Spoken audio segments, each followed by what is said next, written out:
Membaca berita bahwa pemerintah akan menalangi mega skandal Jiwasraya 20 triliun pakai APBN, maka saya komentar, wah seru ini bernegaranya. Selamat, baru tahu korupsi pejabat, korupsi di BUMN, kolusi kelompok pendukung dan oligarki ditanggung rakyat. Enak banget jadi pejabat sekarang ya, sirik gue, asli sirik. Dana talangan Jiwasraya mungkin ini solusi buat para nasabah Jiwasraya. Sisi lain, ini membuktikan keras kepalanya banyak pejabat bahwa nanti takut sistemik lah, mengancam ekonomi lah, takut nama baik hilang lah.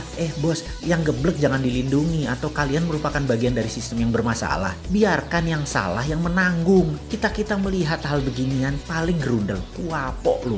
Tapi begitu melihat melindungi kesalahan dan kebobrokan pakai APBN, kita berkata, kuapokmu kapan dul? Makanya bernegara jangan berbisnis. Semua itu hanya sarana buat bancaan, bagi-bagi porsi. Lah enak yang dapat, terus yang hilang filenya di kejaksaan. Ya enak juga, wis cocok wis iki. Surga banget deh kesannya para kriminal di negara ini ya. Ini negara para berdebah emangnya. Ya nggak begitulah ngurus negara. Old mind dan old system harus diubah. Itu fundamental berpikir. Cara lama yang sudah puluhan tahun tidak mau diubah. Itu yang membuat kalian punya banyak uang di luar negeri kan ya. Karena itu nggak bakal kalian mau berubah. Lah enak, ngapain berubah? Oke lah, banyak yang sudah diubah saat ini di Indonesia. Kita akui ada pembangunan bagus, iya, tapi belum menunjukkan hasil positif. Kita belum jadi negara pemenang. Kita masih pakai GBHN negara lain. Kita masih kejepit di gambar map buatan orang lain atau negara lain. Kita tidak punya nation interest yang berdaulat. Paling hanya proyek negara dan anggaran yang dibicarakan. Bukan grand plan mau jadi apa negara ini. Di sini terpancing kita selalu untuk membantu dan memberikan kontribusi. Banyak orang yang kepala dingin melihat pendekatan bosman sebagai alternatif. Namun kalau otak pendek dan gak berilmu, bahkan mengirim buzzer menganggap bosman ini anti pemerintah. Gak pernah kita ini anti. Kita selalu memberikan masukan agar lebih baik lagi. Memang karena school of thought-nya beda, jadi landasan keilmuannya beda, muscle knowledge-nya beda, terlihat anti. Karena saat ini cara mendoktrinnya adalah apapun yang beda artinya melawan. Ngono ya. Padahal ini semua adalah perilaku alami. Contoh ikan selalu berenang melawan arus, hanya ikan mati yang ikut arus. Begitu cara melihat perbedaan. Lupa, buzzer mah gak peduli sama bangsa negara ya. Pokoknya hanguskan orang yang berbeda dengan pejabat sekarang. Pejabat sekarang selalu benar dan berpikir untuk rakyat. Tidak ada cara yang lebih baik dari cara pejabat sekarang. Titik. Mudah-mudahan gak resesi 2 kuartal berturut-turut. Kalau ternyata 3 kuartal ke depan minus, bahkan 4 kuartal minus, yopo. Gampang, bangun narasi. Narasi pejabat tidak pernah salah. Yang salah orang yang beda pendapat.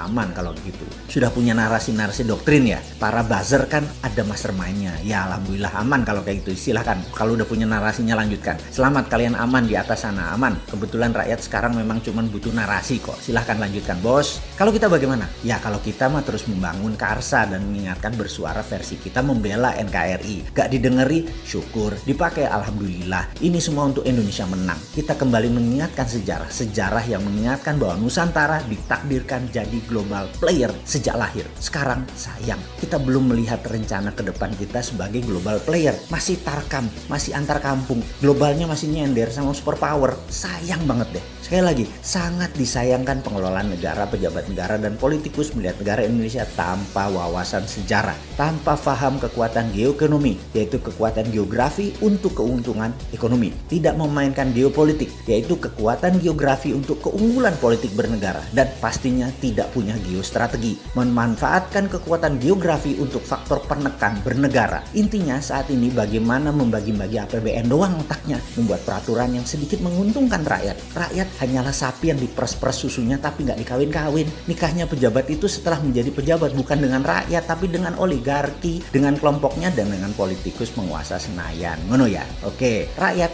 habis digrepek-grepek doang dan herannya rakyat gak kapok-kapok malah memuja-muja pejabat seperti itu. Hero-nya dijunjung. Top dah doktrin dan propagandanya. Top Marco Top. Kagum gua. Udah selesai ngegosip, kita lanjut. Kita menengok sejarah sebentar. Kita tahu doktrin jalur sutra itu seakan-akan jalur hebat. Karena mungkin banyak pejabat sekarang kemakan propaganda film Tiongkok dan berbisnis dengan Tiongkok kedalaman. Sampai budaya dan doktrin gak bisa dibedain. Jalur sutra di abad pertengahan mendadak jalurnya sepi. Kota-kota Eropa Timur dan Asia Barat yang tadinya jalur ekonomi mati hanya kurang dari 50 tahun. 50 tahun dari apa? Dari majunya dunia maritim perkapalan di abad 14 dan 15 sehingga pada perjanjian Zaragoza dunia dibagi oleh dua raja laut. Portugis di sisi timur, Spanyol di sisi barat. Ini kayak kita sekarang Tiongkok Amerika lah kira-kira ya. Spanyol ke Amerika Utara Selatan, Portugis ke India sampai timur jauh yaitu Nusantara. Jalur sutra kalau dengan jalur maritim atau maritim lain tersebut beda. Jalur maritim lebih powerful. Jalur sutra musnah tinggal debu sekarang. Jalur maritim yang melewati Indonesia bahkan tidak berubah sejak zaman awal dunia maritim tahun 1511. Awal puncak penjelajahan mencari dunia baru, mencari sumber bahan baku baru. Dulu rempah adalah isi dari jalur maritim yang kemudian hari disebut jalur rempah atau spice road. Adalah jalan menuju kemakmuran. Rempah Nusantara telah membawa bangsa Inggris, Belanda, Portugal ke zaman keemasan mereka. Negara Eropa makmur berkelimpahan karena rempah Nusantara. Jadi sedari awal Nusantara memang ditakdirkan menjadi global player dan menjadi pembawa kemakmuran dunia. Ketika komoditas rempah menjadi industri, kebutuhannya rupanya bisa dipenuhi oleh daerah lain di awal abad 20-an. Maka terjadi pergeseran besar di mana bukan yang di permukaan tanah yang menjadi sasaran sekarang, namun yang berada di dalam tanah, yaitu mineral bumi. Perlu diingatkan, di dalam perdagangan rempah dikatakan wilayah Maluku, wilayah Pulau Run misalnya. Jangan bayangkan kekuatan militer yang berkuasa. Sejak awal bulognya Maluku sudah berdiri, namanya Untatang, yang membagi rata petani dan deal dengan pihak asing.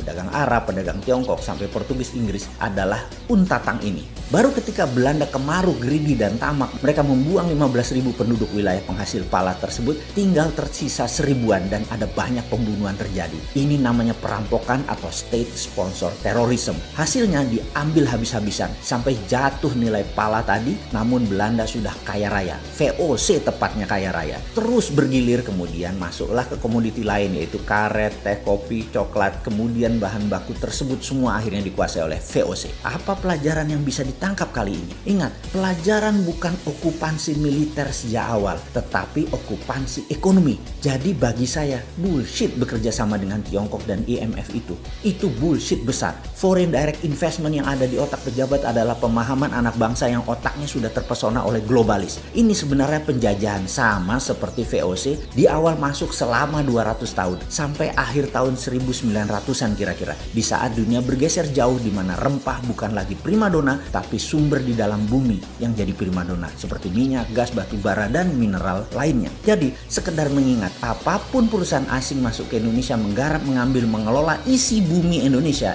itu penjajahan.